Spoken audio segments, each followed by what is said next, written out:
I help Black women feds and federal contractors who lost their jobs and contracts heal in community with other Black people, start over, and find jobs. The keys to this are twofold. One is to be in community, a community that can hold you and feed you. And two is to get direct coaching on how to find a job in this environment. That's what I do, that's what I offer, and I would be delighted to work with you in this capacity. Today I want to talk about one specific thing, which is I see these posts on LinkedIn where people talk about, they tell the story of how they were fired and laid off. They put the open to work on their avatar and they list the kind of skills and jobs they're looking for. And I just think that is not the way to find a job. I don't think that's it. If you do, I'm probably not for you, but I think you are too talented and amazing to be out on the LinkedIn streets telling the world your sad story. And it isn't that the sad story is invalid. The question is, where do you tell it? To whom do you tell it? Who can hold it? I want you to remember who you are, because if I'm a recruiter, I look at that post and I say to myself, and I've hired people. My name is Monique Fortenberry. I'm a senior executive, lawyer, coach, and facilitator. I have hired people. I have hired senior executives. I have hired managers. I have hired staff. And I'm going to tell you, when I see those messages, I'm wondering, where are their networks? Do they not have a network? If they don't have a network, why don't they have a network? Why are they turning to LinkedIn in this way to look for a job? It's another thing to say, I'm moving on from this agency and I look forward to doing this kind of work in the future. That's great, right? Or to thank your colleagues. That's great too. But what I view as, and even I have the tenderest heart around, I'm an empath, I want to empathize with you, but when I see it on LinkedIn and I see the sad tale on LinkedIn, not someone who is positioning themselves as an activist, but just the sad tale of how your job was taken from you, I don't think that's it. I don't think it's attractive to recruiters, and I don't think it's the path to a job. If I'm wrong, please put in the comments. I want to know. But from my vision, from my point of view, it's not the path. So the question is, well, what is the path? I have a few things that I think are important. I do think it's important for us to grieve the loss of a job. It's one of the biggest losses we can experience. I too lost my job this year. I too have grieved. What I'm suggesting as a first point is for us to grieve in community with people who know us. Not in public on LinkedIn. I'm not asking us to hide. I'm saying, where is the place for us to lay this burden down if we are looking for a job? And I'd argue that the place for us to lay our burden down is in community with people who love us and care about us. Not everyone is entitled to our story. So find the people who are. Who are the people who can hold your story?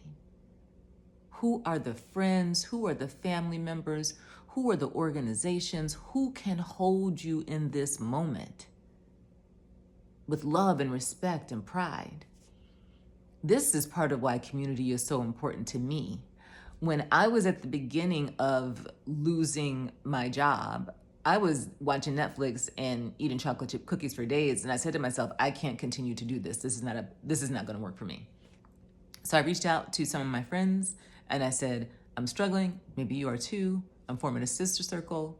Please join us on this date and time. And y'all, people came. I wasn't expecting it. I didn't know. You know why? Because we were struggling alone. We weren't struggling together. We didn't realize how much collective pain was out there because we were holding it on our own. And in coming together, we were able to release some of it, right? In community, not on LinkedIn, right? So find your communities. I offer community. That's great. I would love for you to join it. There are other communities that are available to you. There are organizations that are dedicated to helping feds right now. The Partnership for Public Service, Feds Forward, Fed Support. You can do a simple LinkedIn search. Maybe your agency has an alumni group, sororities, other associations that are adjacent to government, like Blacks in Government, African American Executives. There are lots of places right now to find community, but I implore you to find it and to lay your burdens down there, not on LinkedIn. The second thing I think is important is for us to begin to reframe our narrative. I think we have to reframe the narrative, because right now the narrative's not good. The narrative right now is so very painful, right? Like if I think about my narrative, like I was a really excellent employee for a long time and I was given 15 minutes notice that my job was ending.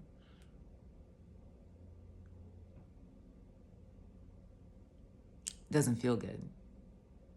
Feels like a victim of a something I won't even say, right? So, and it's okay to live in that. But I think what we want to do as well is to focus on the emerging narratives. What did I do in that moment of crisis? What have I done in the past in moments of crisis? Well, somehow I came through them because I'm here today. I know you've been through a thing or two. I know you have found your way through it. You're here today. So right now, we can't let the narrative end with what was taken from us. That's not the end of the story. I'm not going to let it be for myself, and I don't want it to be for you. That is not the end of the story. This happened, and this is what I'm doing about it. This is how I'm reclaiming my life. This is who I'm in community with. This is what I see for my future, whether it's a job, contracts, or a great adventure that wouldn't have been possible if I hadn't been let go of my job. If we live solely in what happened to us, it will infect us. We need to counterbalance that message with what we know to be true. And we can counterbalance it ourselves. We can reach out to the people who love us and say, gas me up, right? There are a lot of people who believe in you and want to support you at this time, and they can help you in reframing the narrative. Number 3, activate your network. Maybe you already activated it. And I'm going to tell you to keep activating it and offer some tips. 1, start with the people that you have been in contact with in the last year.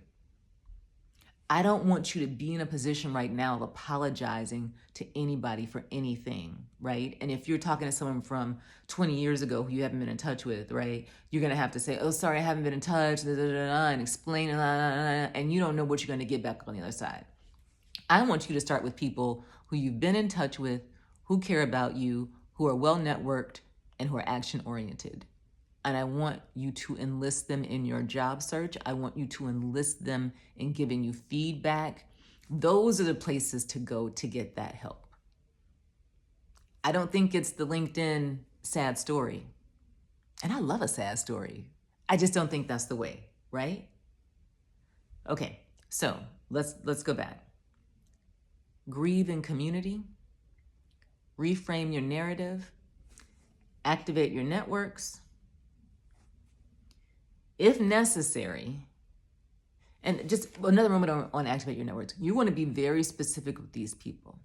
These aren't open-ended conversations. These are very direct. I am looking for a job in these fields. Can you help me find a job? You want the person in your network to know that, and you want to make that ask of them. And then you want them to tap into other people in their network who are well networked and action-oriented, so that they can say that same thing on your behalf and use their capital to help you find your job. You would do it for someone else. Maybe you've already done it. It's okay. Seriously, it's okay to ask for help.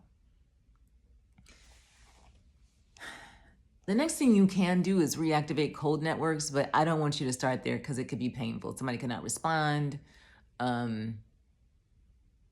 You have a lot of this and that. I don't want that. I want for you easy paths, right? Grieve in community with people who are experiencing the same thing. Grieve with these Black women. That's an easy path. Reframe your narrative. You can do that on your own, and you can find people who love you to help you reframe it. Activate your network. You're working with the people who know you best, who you've been in contact with, who believe you, who don't have to be convinced anything. They just have to be given the opportunity to help. And if you've already reached out to people, reach out to more. There's a lot going on out there. People are affected by this in a lot of different ways that we may not know because everybody's not talking about it. And you just work your way through that network. Keep going. Pause when you need to, but keep going with that network. The last one says, for real though, I need you to rest. I know we talk about rest a lot now in our society, but seriously, you have been through a lot this year. Loss of job, loss of community, and the rejection that comes from searching for a new job. You've been through a lot. You deserve some sacred rest. You deserve to be well. You deserve to restore your spirit and your soul. So rest, sis. What I provide is twofold. I provide individual and group coaching to help you find a job, to help you find business opportunities, and I provide a sacred community of Black women. These are feds, or Fed contractors, other people who have been impacted in this moment, for you to be in community with, to celebrate wins, to share ideas, to heal together, to be together as we walk through this journey. I invite you to join us in our sister circle.